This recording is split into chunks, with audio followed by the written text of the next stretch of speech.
Ana kanang dili maayo mauno gisaligan sa tao nga kanang dili maayo. Na? Ingon ana ang tao. Moingon ang tao nga wa ko ignorance lo. Panlabaw silang ignorante, di ba? Kay manong ituuhan man na nila nga di ba na makadaot man na kanang pagpanguros. Amahan mo na anak. Na? Daga ng yaman. Trinity mo na. Trinity lagi. 3 person in one. Amo nga si Kristo ra. Wa na ingong panguros-kuros. In Christ we trust God. Powerful and most holy living God. Jesus Christ, my Savior, protector, defender, success, and victory. Because He is my life. Manguros pa di ka niya. Kaklaro kayo ang nga istorya. Itudluan tagbaayo ni Kristo Dias bala kasulatan. Para nga muda og tas bisan unsang mga matang kuan sa tao, klases tao. Ug daghan salamat mga igsoon. Okay, salamat kay tay no. May pastatay kay maayo kay meaningless no. Okay, alang sa iyang gipambit nga og siya pasultihon di gid siya makaon og dugo no. Oo. Dahil ito ihatag ni Brother Edgardo no. Sumilay. Oh. Dayon na ayan ito ihatag niya ni Brother Silbert una. No? Bago na si ko ano. Oo. Kay murag ako ra ba ako yung nauna no? Okay. Okay. Okay, si Brother Edgardo, si Brother Silbert atong ihatag ang panahon alang sa Okay. tema karon nato gabahin ining gidili ba ang pagkaon sa dugo no.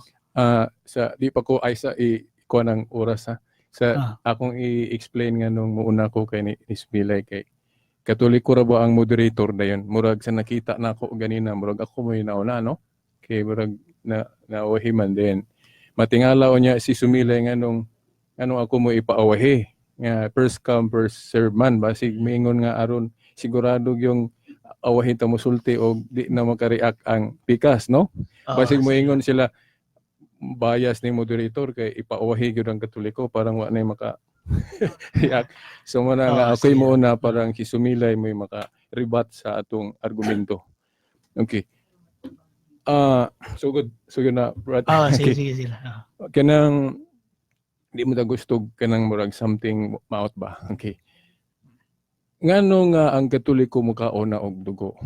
Nga sa Biblia gyud sa Old Covenant gidili magyud na, no? Ato gyung diman ha kay ako gyud klaro lang pagkaistorya sa dihang hapit ko may iglesia ni Kristo. Mutuog gyud ko ana nga dili gihapon kanon ng dugo kay bawal man gyud sa iglesia ni Kristo ang pagkaog dugo. Dayon sa dihang wa ko madayon sa iglesia kay nakita po nako nga nay something wrong. Didto na po unta ko mo convince sa iglesia nga gitukod ni Herbert Armstrong kanang iglesia sa Dios. Nga Sabado ang Sabat dayon dili gihapon ni pagkaon tong mga gipangdili gyud sa daang kasabutan. Subot ipasabot kanang mga argumento nga gidili ang pagkaon anak hibalo ko. So nya kung ano nga nausob nganong ni barog na ko sa Katoliko tungod kay kung magtuon gud tag Biblia ato gyung timan-an nga masabtan lang nato ni kung atong masabtan kanang covenant principle. Covenant to covenant na. Dili parehas ang covenant panahon exactly ni Abraham kana galing napulo ka sugo gihatag diri naman na panahon ni Moses. Panahon ni Noe o Abraham di biya kang kabasa sa Biblia gihatag na. Dayon bisan gani sa daang kasabutan bisag gidili na gani panahon nga ilan ang kanon Levitico 10:18 no? Di na lang malangan ko akong basahon. Basa sa inyong Biblia Levitico 10:18. Bisan gani sa ilang panahon nga gidili na naay panahon nga ilang kanon. Levitico 10:18. O gunya pod kun moabot ta sa bag-ong tugon medyo doon na gyoy kausaban nga moingon ta nga uy pwede na. Ano man kay sa tagna manggod atong hinumduman nga ang bag-ong kasabutan nga himuon sa Dios dili pareha sa daan. Jeremias 31 tudling 31 ug 32. Niingon si Jeremias nga ang Dios sa langit maghimo og bag-ong kasabutan nga lahi sa daan. Lahi sa daan. So kay lahi sa tupa dili parehas ang bag-ong kasabutan. Now, kung maghiskot po tag tigpataliwala kay diha man kana ang atong master god tigpataliwala man. Sa daang kasabutan sa Judaism ang tigpataliwala si Moses. Mao na nga tanang mando ni Moses sundon gyud sa kasabutan ni Moses. Unya kay sa bag-ong tugon dili naman si Moses ang tigpataliwala, si Jesus Christ naman. Unya kung dirita sa panudlo ni Jesus Christ, lahi man yung kaayo panudlo ni Jesus ikumpara sa panahon ni Moses. Laliman ka diha sa Matthew 10. Nasuko sila sa walay ni Kristo. Kay si Kristo nagpasabot nga mahimo naman kanon tanan. Suko sila kay lahi og tinudloan si Jesus Christ. Sa Marcos 7 basahan ninyo kung nagdili pa ba si Kristo anang pagkaog dugo, baboy isdang ulay himbis, ang giklaro ni Kristo nga gidili gyud niya nga tinuoray gyud nga makahugaw katong giingon sa akong kauban ganina si nanay. Kanang kinaiya na to mga maot nga gikan sa atong kaugalingon ba mao gyud na tinud-anay makahugaw na to kanang kalaway kanang kahakog unsa pa na diha dili na particular si Jesus Christ anang kahugaw nga mayong kag isangsang sa baba. Unya tingali mo ingon sila nga ang argumento sa iglesia o sa saksi ni Uban nakahibalo ko nga ilang gamito ng unang council sa iglesia sa Acts 15. Kay sa unang council gud sa iglesia sa Acts 15 gibawal gihapon nila. Di ba? Pero mao ni dapat ninyo mahibaw-an. Ang maong pagbawal ba nila hangtod sa hangtod? Now, sa Katoliko gitawag temporal prohibition gibase sa Jewish custom. Dili na universal law kay kung maghisgot kalitag universal law gikan sa baba ni Kristo. Basahan lagod ninyo ang Colosas 2:14-17. Ingon si Pablo nga ayaw na magtugot nga doon na pa'y maghukom ninyo kung sa inyong kanon kanagaling sabat gi-apil man po naglandong ko na. Kay ang katumanan ana si Kristo diha nata ni Kristo. So diha sa mga tudlo ni Kristo ta mo focus. O niya kay si Kristo wa naman magtudloan na gani ipakaon niya iyang dugo San Juan 6. Ningon na ba akong higala ganina ako pong girespetuhan simbolo ko no. Gidugangan niya ang pagtulunan sa Biblia. Kay bisan pagbali-balihon ang San Juan 6, wa gyud mag-ingon si Jesus Christ nga simbolo tung iyang pasabot nga ipakaon iyang dugo. Wa siya mag-ingon. Kanang moingon tag simbolo interpretation lang na. Tingali mo ingon mo nga dili na literal nga giingog simbolo pero klarong simbolo kay ang makaon jud actual ya ostiya man o material man dili man jud actual nga dugo og lawas ni Kristo. Sa Katoliko gitawag transubstantiation. Maura ang itsura, panra, urbino, pero tungod sa gahom sa Ginoo na-transform na yun sa lawas ug dugo ni Kristo. Okay? Kinsa kuno tong mukaon sa iyang lawas ug mo inom sa iyang dugo makabaton og kinabuhing dayon. Na unya dili gani kadawat mga Hudiyo ana daghang wa modawat. Ngano man kay sa ilang ang ilang pagsabot ni Kristo literal gyud, dili simbolo. Di sila kadawat. Kung simbolo pa niingon tas Kristo nga tagad sa dili man literal akong pasabot.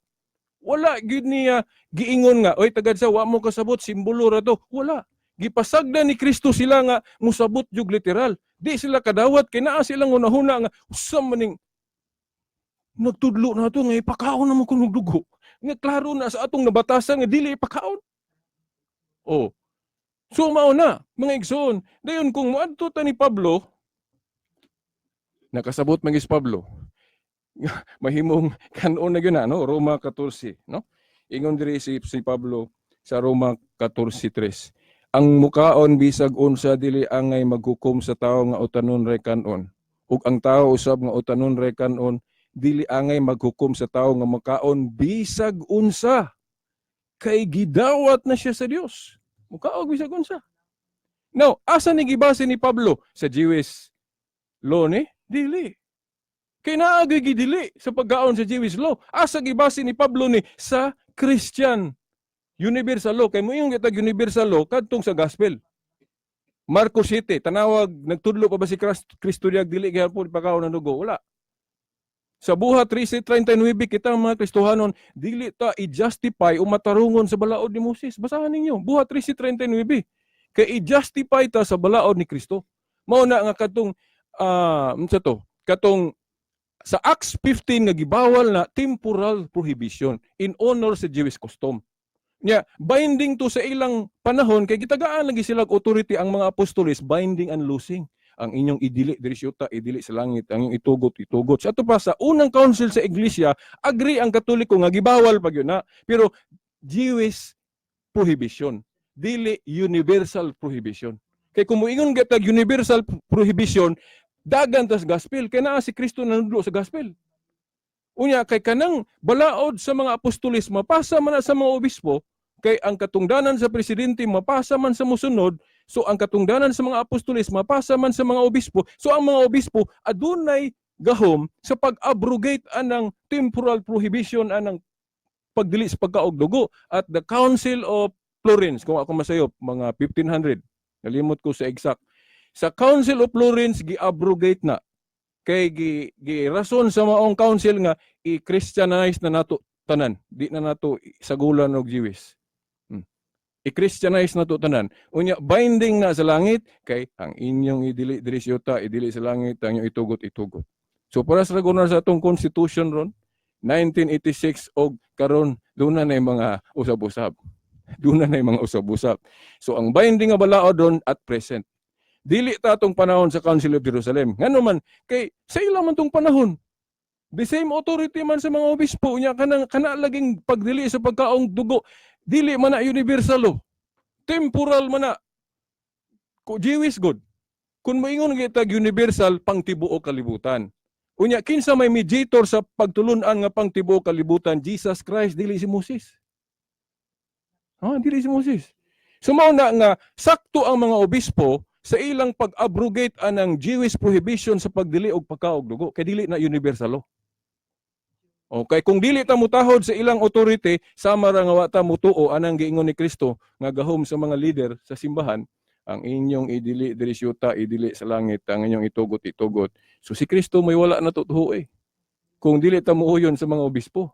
Kay naa ang authority sa mga obispo sa pag-abrogate anang sugua kay dili na sa universal law. Bisan gani sa Old Testament, dunay panahon ilang kanon na Levitico 10:18.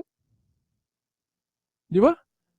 Then sa katapusan, nga pala ito'y giingon ni Pablo dili sa Roma 14 nga kay ang gingharian god ni Kristo dili pagkaon ug pag-inom kundi dili pagkamatarong.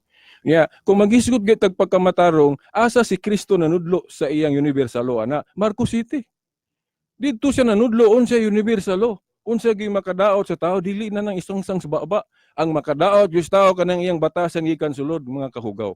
Basahan ninyo Marcos City. Katapusan na lang medyo na kuan ko gamay. Hebrehanon 13:9. Naa diri unsaon ninyo ni pagribatron. Hebrehanon 13:9. Mao ni kanang nakabase gyud sa universal law kay kisa to'y gaswat ng Hebrews, murarabag na ano ni, kaya na ito'y haka-haka, pero ang later consensus sa mga scholar, gi-ano ni nila. Kay kung, si Paul mo'y unang gi-attribute ani, pero sa later tuon sa mga scholar, mingon sila nga murag dili, kay kung itandi ang sulat ni Pablo sa uban niyang sulat lahi mag-style. So mo nang muingon ang later scholar ron, consensus nga, probably dili si Paul, maybe yang disciple o unsa diha, gi-attribute lang ni Paul. Tanawan ni og asa ni gibase ni Dre sa writer sa Hebrews sa Hebrehanon 13:9. Ayaw itugot nga ang lahi nga mga pagtulun-an makapatipas kaninyo gikan sa matarong agianan. Tanawa, pagtulun-an ni mahitungod sa pagkamatarong sa bagong kasabutan. Maayo gayod nga malig-on ang atong kalag pinaagi sa grasya sa Dios ug dili pinaagi sa pagtuman sa mga tulumanon mahitungod sa kalanon kay ang maong tulumanon wala makatabang niadtong nagtuman niini. Mao ni teaching nga nakabase sa universal law, dili sa Jewish law. Kay sa Jewish law, doon na gigibawal sa pagkaon. So, dili ra ko taman daghang salamat. Okay, salamat kayo Brother Salbert Dondoyano no. Atong diha sa simbahang Katoliko sa Catholic Faith Defender. Onya maigsoon atong ang hatagan usab og panahon ang reaksyon dahil sa kauban nato diha sa Congregation of Yahweh. Si Brother Edgardo Sumilay. Dagan kayong salamat, Brad Nicolay, atong batanon kayong moderator. Sa gyapon sa management nimong station DXDR RMN Dipolog, daghan kay salamat nining libre nga panahon nga kami magakabildo sa mga pagtulunan diha may tungod sa pagtuo. Now kining maong topic broad man gud ni kaayo. Dili ni madali og 5 minutos lang. Mugani atong niaging debate tinuod tong ingon ni Brad Silbert nga di gyud to daghan kay mga puntos nga dapat paunta. Now, ang mga bersikulong gipanggamit ni Brad Silbert, kung doon na palay dakong higayon, malugit man nato to. O, kanang Leviticus 10:18, ako na nang gitunan, wag yun na magpasabot diha. Base siyang context nga ipakaon na ang dugo. Kay kung ipakaon, daghan pong bahin gyapon sa Leviticus, o sa panbang bahin sa bagong tugon, nga gidili yun ang dugo, so magkasabong. Magkasungag. Now, kaning buhat Kapitulo 15, 19 ngadto sa 20, matod pa ni Brad Silbert lagi nga temporal prohibition. Kay doon na kuno'y council, tungkol kay doon na Jewish law, naanad sila, then bago na kuno ang kabinan, o to nga, wala na kuno, temporal prohibition. Karon, kay dili man kay kanarang dugo, Brad, apil man ng paghalad nga to sa mga Diyos, apil man tong pagpakighilawas, kauban man na diha, mabutang putog temporal. Pero kinsa may moingon nga temporal ng pagdilian ng pagpakighilawas, nya kauban man na. Now, ang tinud nga pagkasulti, kung tun-an yun ang kasulatan, gikas dang tugon, hangtod sa bagong tugon, wa gyud na mabugto, nga gidili gyud na sa labaw makagagahom ang pagkaon og dugo. Kana ganing pagdili sa mga mahugaw nga mananap, galing kay wala man gud ni maistadihe. Dunay practical gyud ana nganong dili na ipakaon, dili mahimo nga ang magagahom basta-basta nga magsugo pagdili kung walay hinungdan. No nakita man gud na usana kanang baboy kanang try kini ana bisag pila ka degree Celsius ang kainiton dili na mamatay. Mauling na lang karne dili na mamatay ng try kini.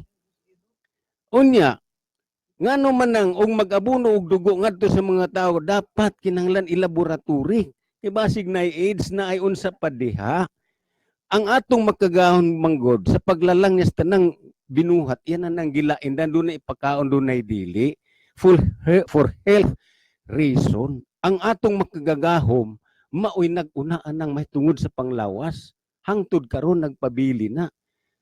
Mo na nga kinahanglan matunan nganong gidili gihapon na kay giampingan gihapon niya ang lawas sa tao. Ngano man ang kanang naluo kanang namatay lag iya nganong dili man gani ipakaon. Tungod lagi kay ang dugo kinabuhi, ang dugo diha manggod maglangoy-langoy ang mga bakterya uban pa. No?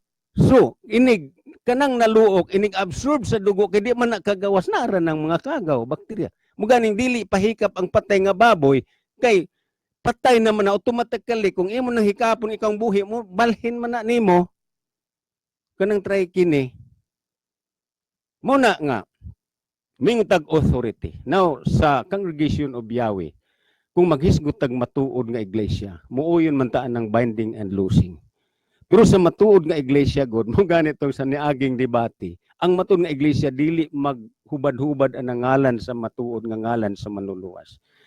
Kay ang authority gyud ang pinaka-authoritative diha over the church maong bala ang kasulatan.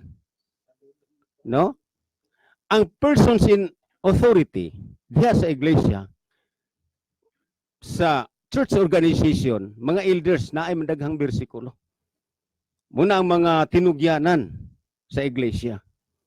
Ug unya kanang mga tao nga dunay authority sa iglesia, sa diha nga ilang gamiton ang binding and loosing, ipasikad sa kasulatan. Dili kay mag-implementar silang mga pagtulunan o practices in life nga wala sa kasulatan. Ay, pagsabot sa uban, kumo dunay authority, bisag wa sa Biblia, kay approve na dito sa langit, bisag wa sa Biblia. That is wrong. Mao na nga, ang mga propeta, ang mga apostoles, di na lang taari sa ubos nga na sa lumiking body. Dito taas sa Congress, upper o lower. Muna sila mga magbabalaod. Sa dihang doon na mga balaod nga panday, numan above the law. Pero doon na maingon nga, sa may tuwan, ang simbahan o kasulatan, una man ang simbahan, katong group of people. Yes, una biya. Ang mga propeta, una ang mga apostoles sa mga kasulatan nga eleksyon. Pero pagka humana og sulat, wa nay mulapas kung unsay nasulat. Mao na nga si Apostol Pablo sa uno Korinto 4:6 kinanglan magkinabuhitan nga dili mo saylo sa kasulatan.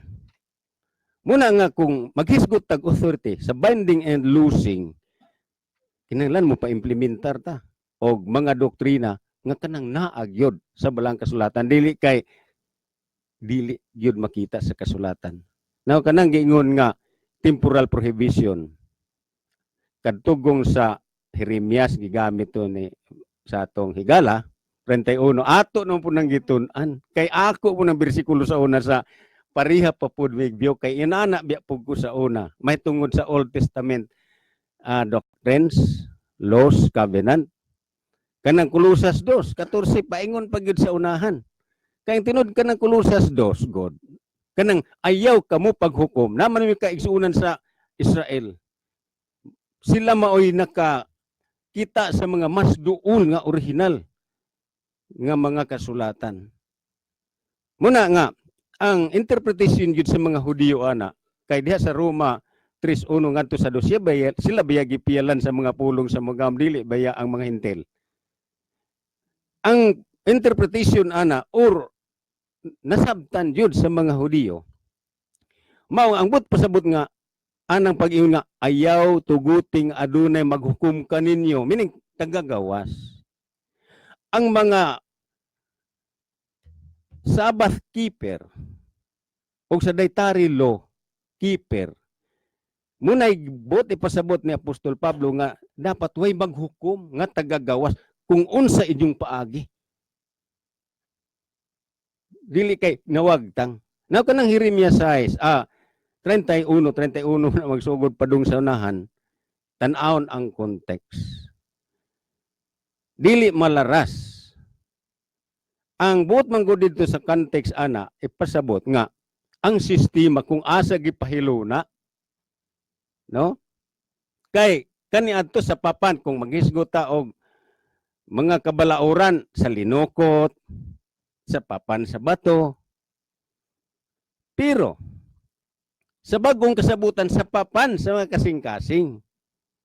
Mao na nga ako bisan daghan mang Sabbath keeper ni abide sa 10 commandments ako pod. Pero mulahi ko sa ila ang view, sa ila ang style. Kay memorize man sila ng 10 commandments. Ang akong teaching mao nga ipahaluna ang gugma diri sa kasing-kasing ug unya ipasulod si Yeshua ang manluluwas pinagi sa balang espiritu musulod si Yeshua unya munay guide unya mausob ang imong kinabuhi without memorizing sa 10 commandments. Ang 10 commandments matuman nimo. Ingon ana lang ang pag-implementar. Ngano manaan naman na simong kasing-kasing. Nga muna imong buhaton. Nanaw si mong nahuna nga muna buhaton. Munang dito sa Hebreanon 8, ingon si Pablo nga wala na'y magaingon nga ilhan ninyo si Yahweh. Muna nga, kung doon na'y pagtamod, paghigugma, pag-alagad si Brad Carlito, magsigi ba dahi ko pag-ingon niya nga, alagad ni Yahweh. Mobiya na nga kanang na-matured na bitaw. Kanang mga bata pa, sige pa manang latiguhon. Kay dili mo tuog sugo, di mo kabo, di mo lungag. Pero sa diyang matured na, di na naambat sugoon. Nanana sa una-una, brad, na sa kasing-kasing. Nga mubuhat siya ni Ana. Muna'y bot pasabot sa Rome sa Jeremias 31. Muna nga, kining ni ang mahitungod sa pagkaon. Doon na may nindot man kay ni nga buhatag tima, no? Kay aron matagaan jud og maayo nga panahon unya pero mula gigamay ra pud kay ang oras. Una nga di na lang nako tason kay parang makaginhawa pud ta. Daghang salamat sa inyo. Ganahan pa ka mong ginawa gid no. Okay. Ito. Okay, salamat kay Brad no. Then basin maka pirma mo dia og tema di madibatihan aron sunod Domingo pohon no. Dayon na texter na to nga nag-text. Pwede pa mo maka-text po lang uban no. Na si Brother Ray Adaro. Sa simbahang Katoliko nga naminaw karon diya sa Barangay Staka no, may hapon da kanimo Brother Ray. Sumala niya nga good PM bay, timbaya lang ko bay, ang masulti nako nga suportahan nato ang mga filosofiya sa katarungan sa pagtuo sa Biblia. Thanks a lot and more power. Dayon na napamantay igong oras no, pwede mo makapangutana. Sabi sa kinsang gitan-aw ninyo nga makatubag sa inyong mga pangutana no. No, kabahin na mga yana. Pwede sad mo modugang o gamay nga mga panahon, ala basin na mo nalimtan no. Ana ato gyapon nagi-allow gyapon no. Okay. Lakay dugang bad no.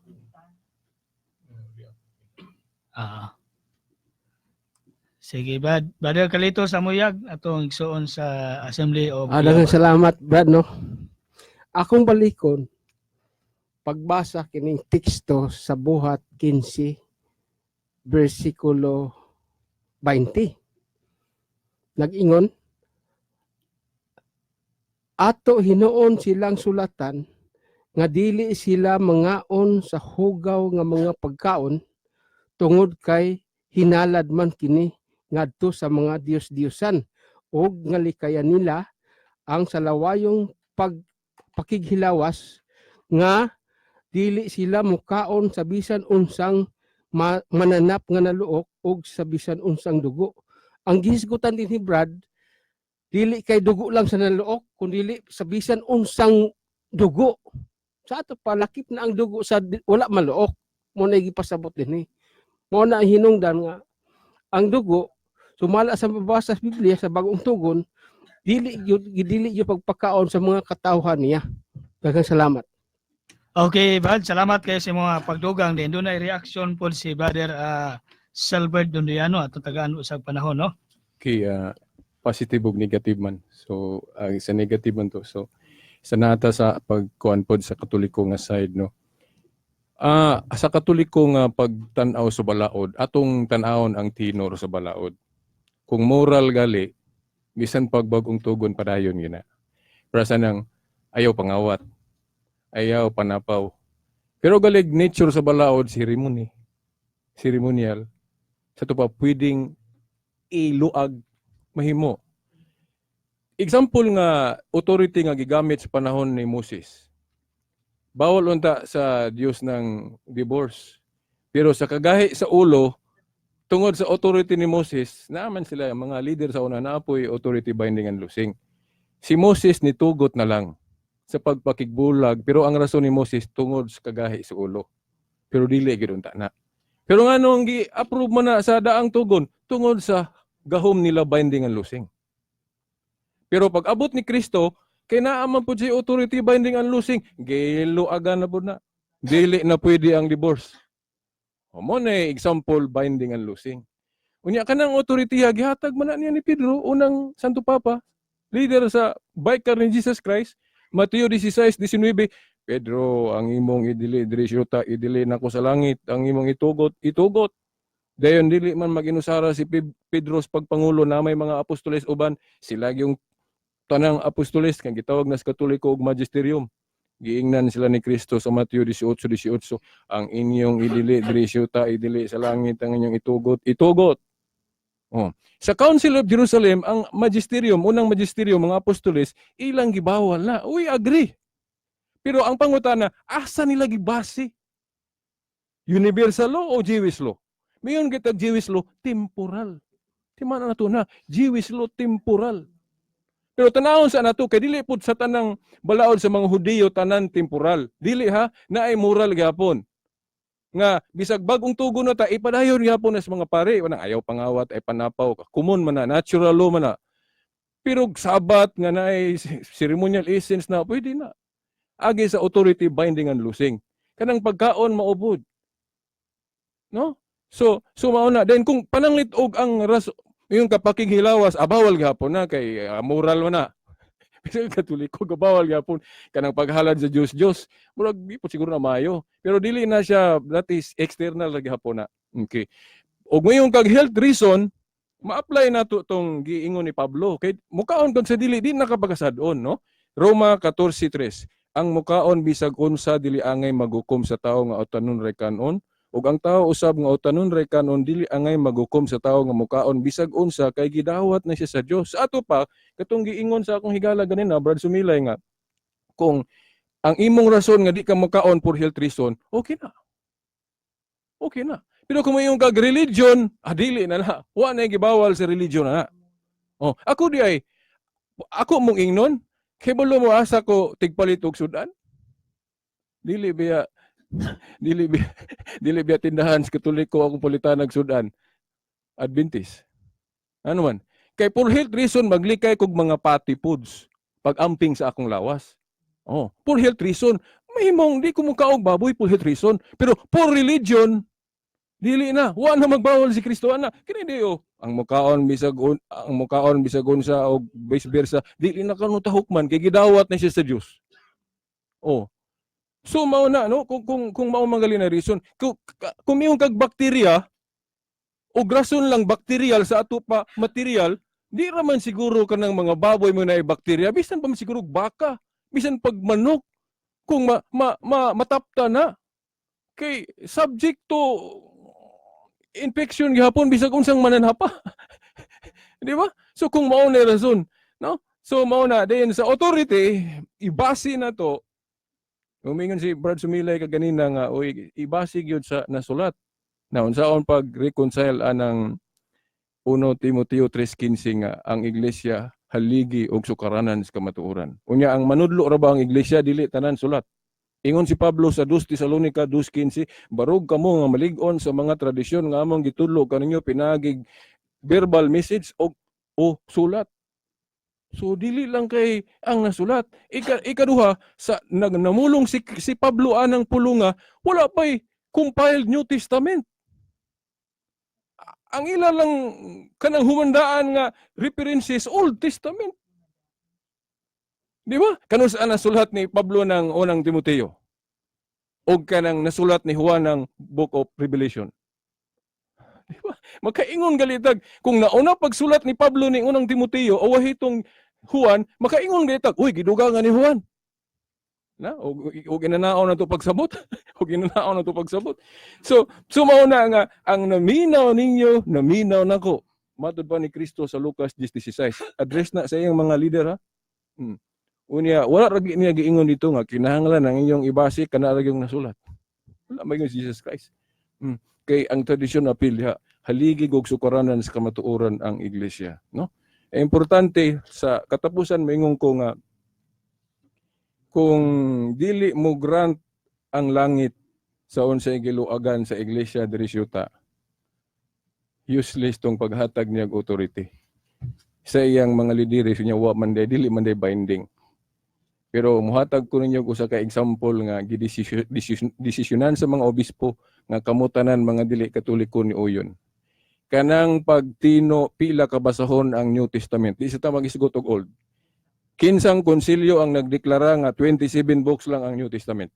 Okay, Brad, no? Bishops of the Roman Catholic Church. Tuo mo tanan. Kuan na natin, no? Tuo mo tanan. Warningan natin, no? Alang sa kuan, ato na ito over. Okay, no? Wala naman tayo igong nga oras. Muna magdebate lang yung sunod Domingo po, no? Muna naman tayo igong oras. Salamat kayo sa inyo ang pagpaminaw. Sunod na po tayo Domingo po sa maong oras o estasyon, no? Musunod na ang programa ang Harana Balik Kultura ni kasamang Alan Barit o Roldan Dangkalan, no? Sa alas 2:30. Ako ibalik sa technical side, Sir Danny Lood. DXVR Tatak RMN. Nakitaan sa akong anak iyang crush. Why payong? Ay, si Ella. Ha? Wa ning duol? Basig ba ko ginayhay nga wala tarong og ugas. Sus, nagpaug ako hinayhay sa sulod sa balay. Pero ning gamit ko og New Downy Expert kontra kulob. Humuta na ako, oy. Tala, Ella. ang kulog with new Downy kontra kulog. Salamat, Luke. Kapog ang kulog with new Downy kontra kulog. Mag-New Downy Expert Kontra Kulob para sa bangong tuyo sa araw with 20 times anti-bag power versus Downy Anti-Bag. Makapaluod na panghitabo sa kusina. Crime against hygiene. Inspector Bitoy! Yak! Unsa maning niya sa akong paste? Unsaon man ako paghugas og plato? Mrs. Ang mga nahabilin sa plato, gibalik lang sa sponge dito sa paste. Basig kung unsa na mo pilit sa paste. Yan! Mas hygienic ra mag-Joy. Ipatulo diretso sa sponge. Ug for 99.9% germ removal, mag-Joy Anti-Bag. Ano man, Kalimpyo ra mag-joy! Ug kadaghan sa nahugasan! For hygienic dishwashing, Mag-Joy. Also available, Joy Antibac. mayong balita ngadto na sa makatawang sinertihanon tungod kay aniya na sa dakbayan sa Dipolog ang usa ka tindahan nga nagabaligya sa mga nagkariyang grocery items alang na sa konsumo sa mga pamilya kan Family Mart. Mao karoy gibantog nga nagabaligya sa pinakaubos nga mga presyo sa grocery items kung ikumpara sa nabantog na kaniadto nga grocery store. Favorable usab kini karon sa mga nanagnegosyog sa sari-sari store na diin mutaas pa ang ilang ganansya diri na sa kan